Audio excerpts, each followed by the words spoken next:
lightweight camping and backpacking meals that taste great and easily create healthy snacks that you and your kids will love to eat. The Harvest Right freeze dryer is easy to use. Simply prepare your fresh or cooked foods, slide the trays into the freeze dryer, and push start. The freeze dryer freezes the food to 40 degrees below zero. The vacuum pump automatically turns on and creates a powerful vacuum around the food. As the trays gradually warm, while the food is still frozen, a process called sublimation occurs, which removes water from the food. This is what allows the food to keep its original shape, flavor, and nutrition. The process takes between 20 to 36 hours. Smart sensors determine when the food is completely dry and alert you with a beep. The process is entirely automatic. Once freeze-dried, the food can be eaten immediately or stored for use at a later date. Because freeze-drying is the very best method for preserving food, when properly stored, freeze-dried foods actually have a shelf life of up to 25 years. When you're ready to eat it, simply add water. The food will regain its original fresh flavor, texture, and appearance. Many foods taste amazing in their freeze-dried state. You're going to love the Harvest Right freeze dryer. This one-of-a-kind freeze dryer allows a family to preserve the meals, fruits, vegetables, meats, and snacks they love to eat. Freeze drying is remarkable because, unlike other methods of preserving, it doesn't shrink or toughen food and retains flavor, color, shape, and nutritional content. The reasons to own a freeze dryer are endless. Start freeze drying at home today. In today's fast-paced world, maintaining your brain's health is more important than ever. Introducing Fortified 365, 100% pure NAD. This sublingual powder offers superior absorption so that you can unlock the anti-aging benefits to memory, focus, and mental sharpness. Recent studies indicate NAD is showing promising results in replenishing and revitalizing brain health and well-being. All that from Fortified 365 Daily NAD Powder. To find out more or order now, visit us online.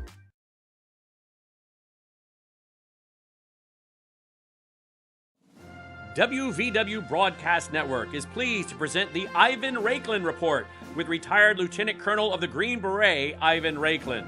Ivan served 25 years in the Department of Defense, Intel, and Special Operations communities as an enlisted officer, civilian contractor on active duty, reserves, and National Guard across 5 states.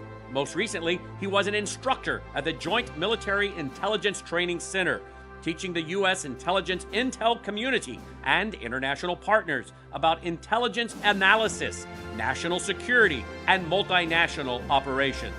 He is currently a constitutional attorney. And now, here is your host, Ivan Raiklin.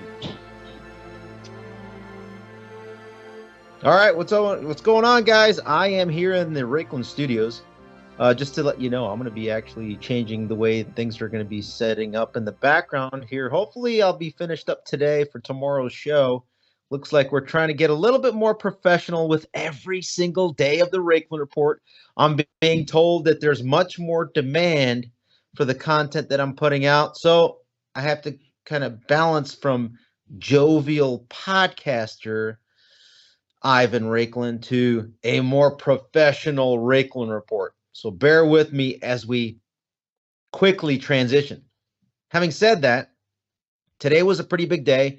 If you've been following my social media on Telegram, Truth, Getter, let's see here, Gab, X, Substack, etc., and Rumble, I did a press conference today outside of the Capitol with a esteemed, renowned attorney, Norm Pattis, who's representing Owen Schroyer and his dilemma with the lawless and illegitimate executive branch. And I wanted to start off the show today with that video.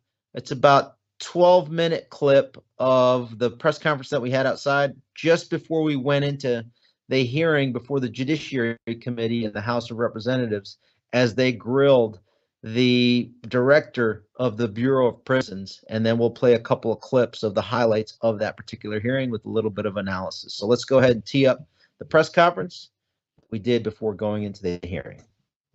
All right, folks, live here right outside of the Capitol, as we normally do, doing a kind of an ad hoc, small little, whatever you want to call it, press conference and it's in the run-up to the 10 a.m. The Judiciary Committee, one of the subcommittees is going to host, I shouldn't say host, but is going to question the director of the board of the Bureau of Prisons. And the chair of that subcommittee is Congressman Andy Biggs. Some of the other key notable members of Congress that may actually have a spine to ask and uncover some of the lawless behavior by the Bureau of Prisons director, Colette Peters, are Congressman Tom Tiffany from Wisconsin, Congressman Matt Gaetz from Florida, and a few others. But those are definitely the top three there.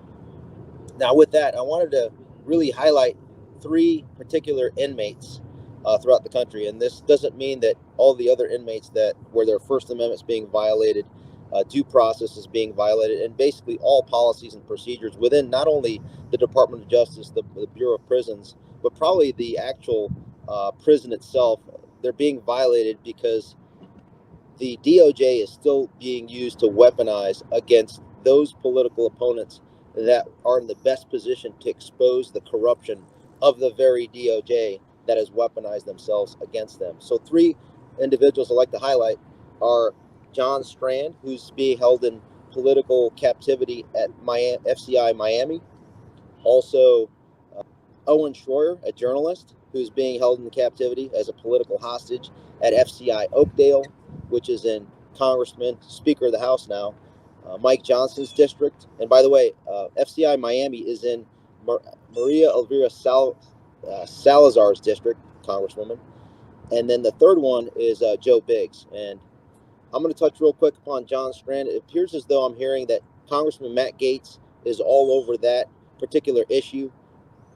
He's been communicating with one of the representatives of John Strand, Dr. Simone Gold, and he will be grilling the director, hopefully, on uncovering the cruel and unusual and inhumane treatment of, just face it, John Strand was over here in the Capitol providing security for Dr. Gold, and he did not assault anybody. He did not do any damage to anything. It was completely peaceful. It was a simple trespass. But yet this government, the lawless and illegitimate executive branch, as I call it, continues to act as though they're attempting to act like a tyrannical dictatorship. And luckily we have some folks, myself and others, that are pushing back. The other person that's pushing back massively in the court, in the actual courts, not only in the court of public opinion, is esteemed attorney here in the District of Columbia, Norm Pattis. You should have been in the frame the whole time, but Norm Pattis is going to give us a little update and what he hopes to see in this hearing as it relates to Owen Schroyer, who he represents, as well as Joe Biggs. Yeah, so there are serious questions about just what's going on right now in the United States. I'd call it a legitimation crisis. People look at government and feel it's not part of their lives. It doesn't represent their values, doesn't represent their interests. And the First Amendment, which is one of the fundamental laws of the land, people like to say it's first for a reason, guarantees to each and every person in the United States the right to petition for redress of grievances. That is to say, I don't like this and I want you to do something about it. To peacefully assemble and to speak out about matters of public concern or even private concern, so long as they don't violate the law.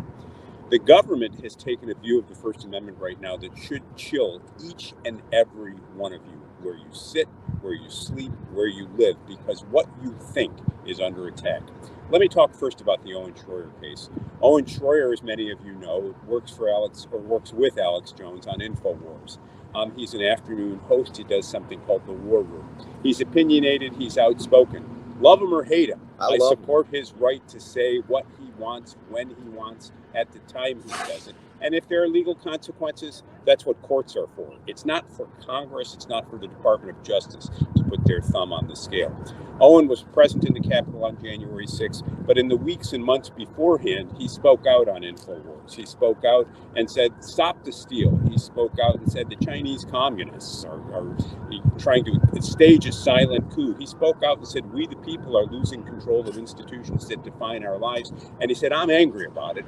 I'm angry about it, and I'm going to go to Washington to protest. You should join me. People attended protests in November and December, and they attended the mother of all protests on January 6th. On January 6th, I actually call it the election justice or election integrity rally. All right, election integrity rally. Attended by almost entirely almost all of them were peaceful and patriotic First Amendment rally attendees. Almost all of them were, but a riot did take place that day, and Owen stood together on the steps of the Capitol with others and urged people not to go into the Capitol. He stood there and said, don't give the left what it wants, don't create talking points. Right, it's on video. It's clear. He was diffusing the situation. The government prosecuted him anyhow, and they prosecuted him for effectively trespass. And he did trespass, and he acknowledged that. He didn't do so with criminal intent. He didn't do so with malice. He did not do so in violation of any prior court orders, whatever the legacy media tells you. He earlier had protested at an impeachment hearing in the House committee conducted by Representative Nadler.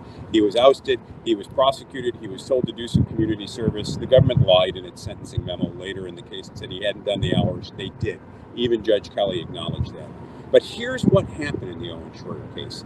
When you're sentenced in federal court, a professional, a pretrial services officer, does what's called a pre-sentence investigation. They're the professionals. They know what the penal system's all about. They know the criminal code. They know the standards. They recommended to the judge that Owen be given probation. The Justice Department said, no, we want him in prison. And why? Because, and this is quotes, these are quotes from the government sentencing memo. I'll never forget them as long as I live. Owen engaged in disinformation. He encouraged people to attend Stop the Steal rally. He came to other rallies. He chanted 1776. He challenged death to tyrants, as though any of these things were prohibited or suspect as a matter of law. The government asked the court to consider that as quote-unquote relevant offense conduct. We said absolutely not. People have a right, maintain the right to protest and to engage in all the other First Amendment rights we discussed. It turns out that all the information that I think I read through there has resulted in, especially with this new House of Representatives, it's all been factually proven to be true. Whether it's Twitter files, so the disinformation definition has now changed to any content that is in contravention to the illegitimate executive branch's edicts. If we don't like your ideas, exercised through its Department of Justice. Then they manipulate and coerce the courts into believing it. Owen spoke out, and Judge Kelly sentenced him to 60 days at Oakdale. We have an appeal pending in the United States District Court for the District of Columbia. Good. Allowed to take it all the way over there across the street to the Supreme Court, and we will. Right over there. Today they're arguing a Second Amendment case. Sometime soon they'll be arguing Owens.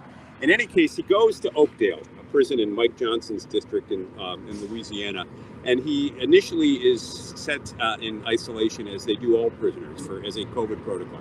May not like it, but that's their right.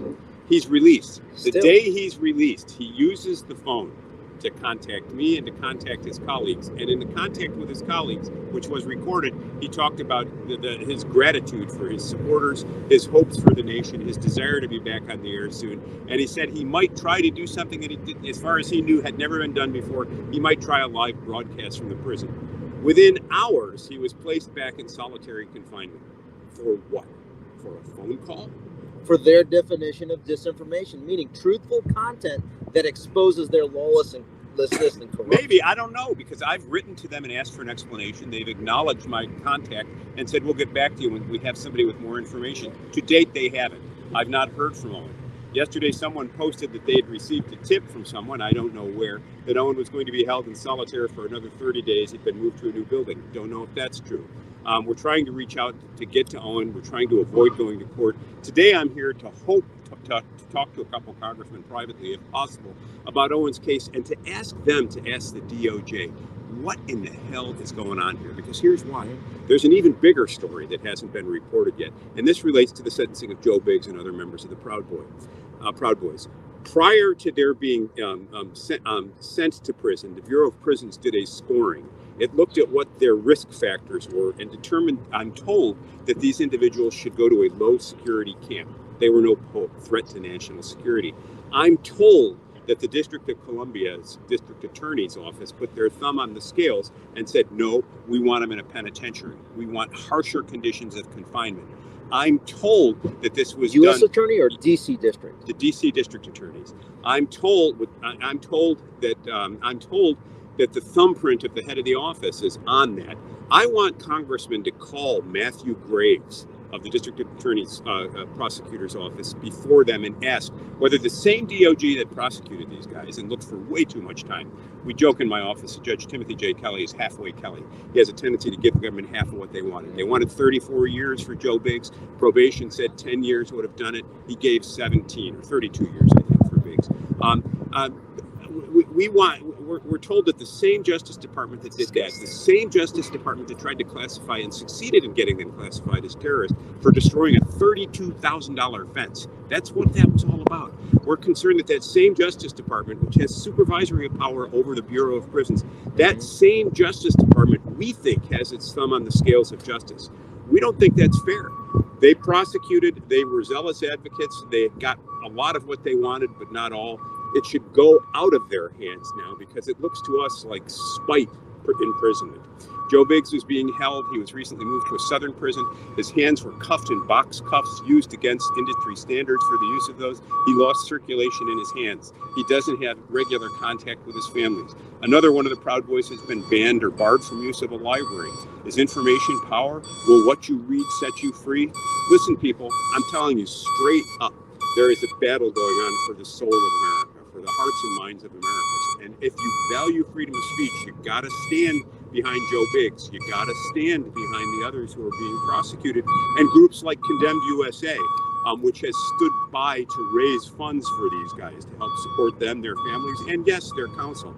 If you value the fight, get in the fight, because the cell that Owen Schroyer is in today is being warmed up. Is it being warmed up for you? Thank you, Norm. Last question.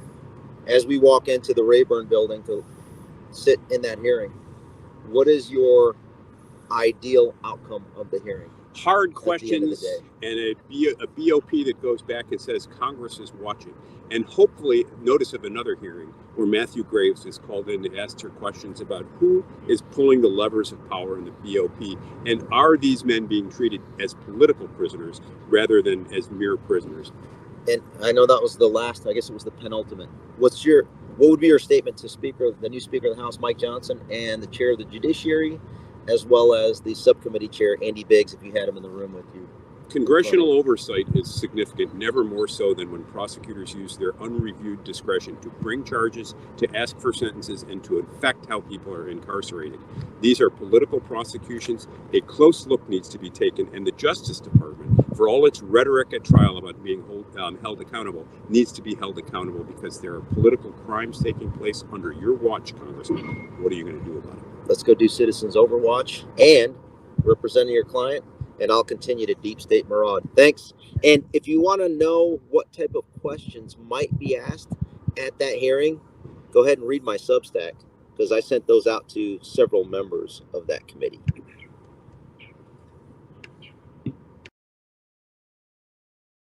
Hello, I'm Brandon House. Several years ago, I worked with a team of experts and we developed Extractgevity. Extractgevity is an all-natural energy and health supplement. An all-natural energy and health supplement. I take it every day and I have for years. It comes in a powder form. You mix it with water and enjoy. It includes bilberry extract, grapeseed extract, red wine extract, and pine bark extract, along with vitamin C. Now, you don't have to take my word for it. Go do your own homework on the benefits of these supplements. And then you can order it at www.tvstore.com, or you can call 901-468-9357. That's 901-468-9357, or at www.tvstore.com. I've been taking it every day for years. In fact, a lot of times in the afternoon, I take a glassful because it is that all-natural energy and health supplement. Now, of course, I got to throw out that disclaimer that this product has not been approved or evaluated by the FDA, is not intended to treat, cure, or prevent any disease. But we invite you to check it out at www.tvstore.com and enjoy Extractgevity, just as I do every day.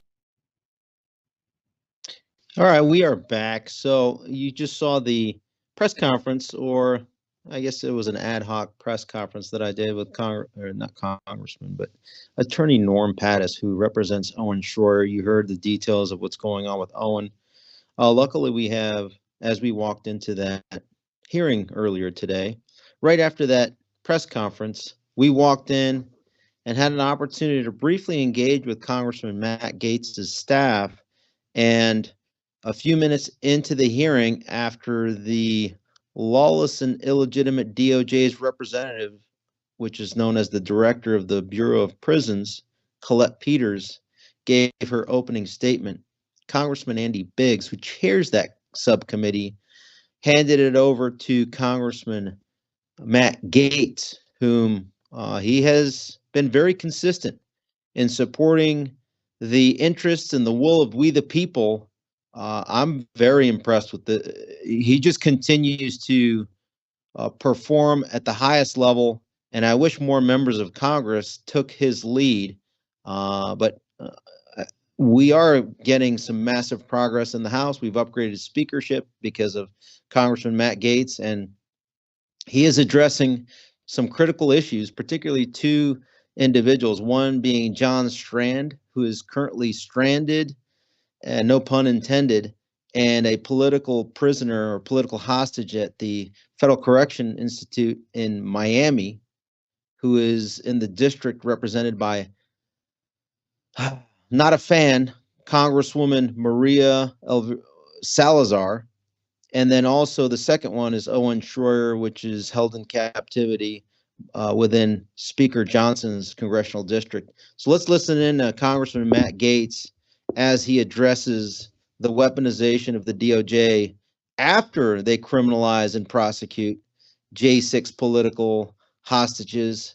And they continue, probably at the behest and influence of U.S. Attorney for the District of Columbia, Matt Graves. They are continuing to go ahead and persecute and weaponize against political hostages when they are held in captivity. And these are two instances that Congressman Matt Gaetz exposes. Let's listen in.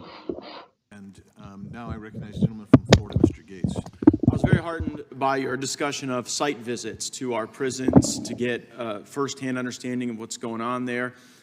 Sometimes members of Congress have had challenges doing that. Could you give us some advice if we wanted to glean those benefits and get that firsthand experience? What's the best way for us to go about that with your team? Thank you, Congressman. So if you have your team reach out to our Office of Legislative Affairs, we will be happy to make that arrangement. Thank you so much. Does the Bureau of Prisons retaliate against people based on on constitutionally protected speech? I have been very clear that retaliation will not be stood for on my watch. And you're confident that that's being observed throughout the Bureau? I'm confident that message has been delivered, and if anyone engages in retaliation, we will hold them accountable. Are you familiar with the matter of John Strand? That name is not familiar to me now. So Mr. Strand was a witness at a hearing that we had regarding some of the civil rights concerns of people who had interacted with the Department of Justice in January 6 matters. He was convicted, sentenced at FCI Miami, and I'd received word that he had been placed into enhanced confinement and into higher acuity securing as a consequence of information that others had put out on his Twitter feed. So is that something does that ring a bell to you? Congressman, I wouldn't be able to speak to an individual's circumstances regarding their behavior inside our institutions. What I can assure you is that if an individual is placed in our special housing units, it would be for conduct that happened inside the institution. So what's a special housing unit? A special housing unit is one of our restrictive housing placements that could include disciplinary segregation, protective custody, and would house individuals that either were at harm to harm themselves or others, or had actually engaged in misbehavior inside our institutions. What I'm worried about is that Mr. Strand gave us testimony about some of his concerns, and as you know, people give us testimony. We sort through what's right and wrong and should be acted on and shouldn't be acted on. It's not gospel, it's just testimony. But then thereafter, people were posting on some of his social media platforms his concerns about the treatment he'd received at the Bureau. And then I sent a letter to you concerned about that because, like you, I don't want anyone retaliated against for constitutionally protected speech. And thereafter, I got a letter back from the aforementioned Office of Legislative Affairs in your office, and they say, in part, Mr. Strand was moved to a secure housing unit with increased supervision and frequent employee contact on September 26, 2023. pending completion of an investigation. So I guess my question is, when someone, is that like akin to what we would normally think about as solitary confinement? Those words, secure housing unit with increased supervision and frequent employee contact? We would use the word restrictive housing. Okay. So what's this then? Because this guy's a he was never violent toward anyone, so I'm just wondering why the assets that we fund for the highest acuity violent people would be used for this purpose. Congressman, we use that special housing unit for individuals that engage in any sort of misconduct inside our institutions. I don't know what he was found to be guilty of by our hearings administrative process that would warrant his need to go into restrictive housing.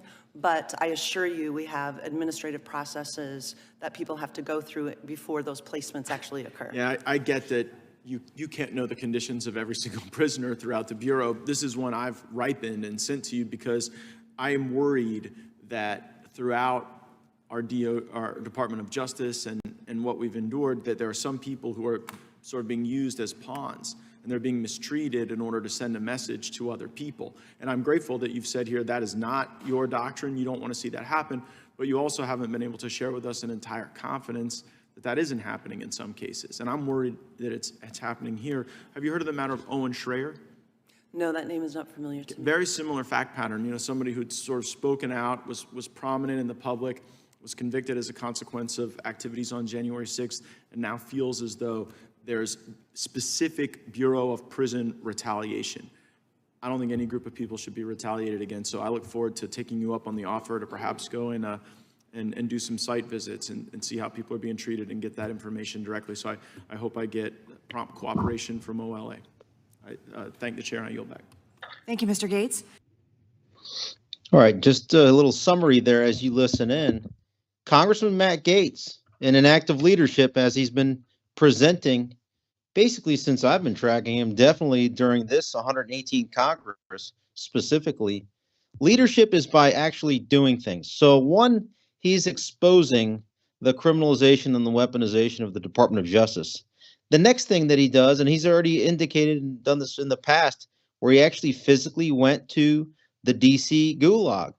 Not only did he go to the DC Gulag, he also attended the vigil that is spearheaded by J6 families, namely Ashley Babbitt's mother, Mickey Withoff, as well as Nicole Reffitt, who is the spouse of one of the J6 defendants. Now, he did that a few weeks ago, just before he spearheaded the effort to remove Kevin McCarthy. One of the reasons why we removed Kevin McCarthy is because he failed to release the January 6 tapes. Mike Johnson has been in this position for 2 weeks. I'm not sure if he's going to be able to withstand the 118th remainder of the 118th Congress, and that may not come from a removal by fellow members of the Republican conference. That may come from we the people, in the sense that he is also not complying with our demands for transparency to this point, even though I like the gentleman, I respect him. But we need to get to the truth of January 6th, because everything is downstream from that. The censorship scheme, the lawless and illegitimate executive branch's actions within the Department of Defense with the illegal jab mandates, the face toilets, all the COVID nonsense, right? All the mandates and all the censorship scheme is a result of the illegal, lawless, and illegitimate election of 2020 that was solidified with the Nancy Pelosi Fedsurrection on January 6th. So, having said that, I'm glad that Congressman Matt Gaetz is now planning on actually visiting at least John Strand in Miami, and it sounds like he will be planning on visiting Owen Schroyer, hopefully by the end of his 60-day sentence, and maybe, just maybe, he can go there with Congressman Mike Johnson, who's the Speaker of the House, and just maybe when they do visit either one of them or both, particularly Owen Schroyer, is when the announcement of the release of the J6 footage will take place, and then some of the more recent evidence showcasing the lies by the U.S. Capitol Police and their surrogates and the Metropolitan Police Department officers that lied under oath, because the video footage is going to prove that they lied under oath. Now, a couple other highlights of the hearing today that I want to hit real quick is Congressman Troy Nehls, and that'll probably be enough time to close things out. So Congressman Troy Nehls as well as Congressman Barry Moore. And with that, that'll probably be the end of the Raiklin Report. So go ahead and play, Mr. Producer. Enjoy your day. I just got convicted of robbing convenience stores.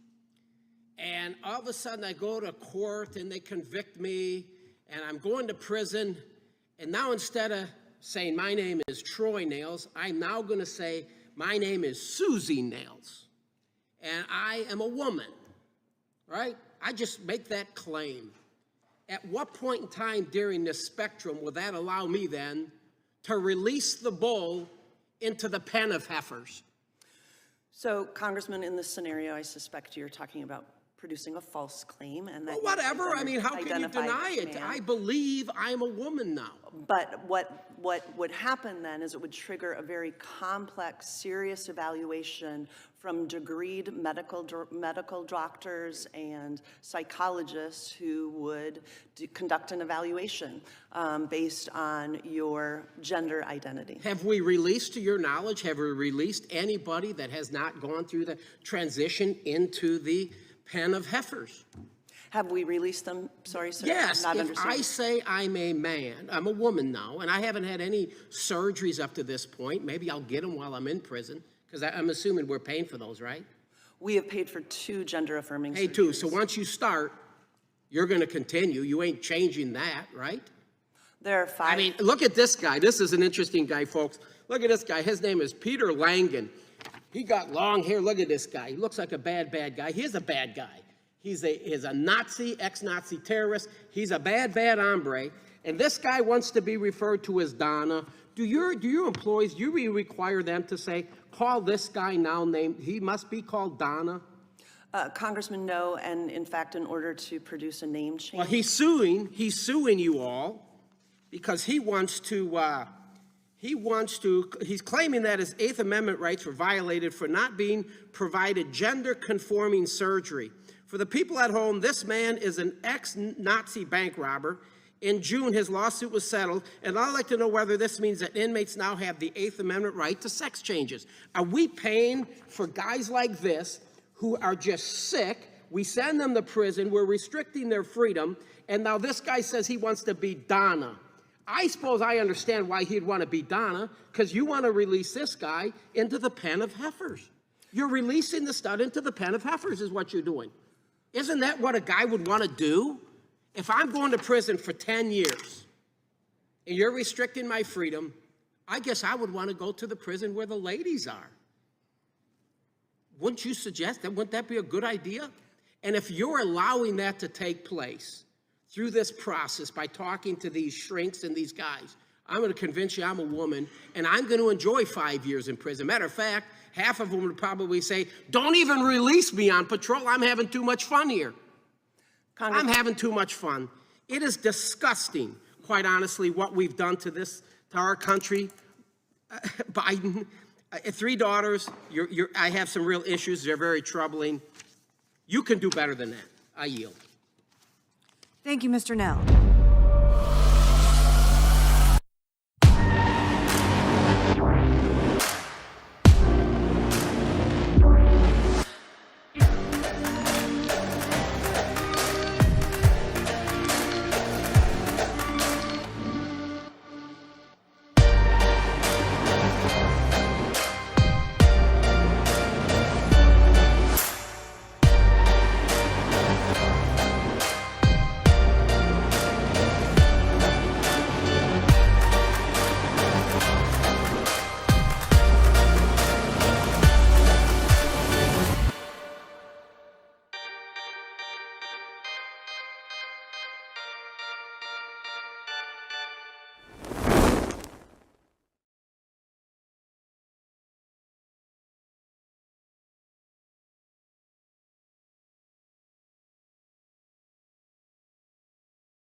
Hello, I'm Brandon House, and the MyPillow 2.0 is now available. This has new cooling technology that was not available when Mike first invented the original MyPillow. It's the MyPillow 2.0. Now you can order it and get one free when you use the powerful promo code WVW.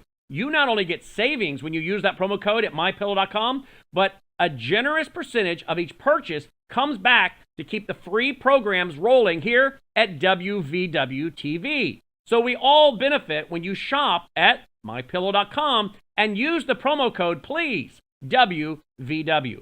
Sheets, towels, blankets, pet beds, slippers, sandals, mattresses, robes, even the entire bed frame. They can ship that to you. Did you know you can get a mattress in a box shipped to your front door?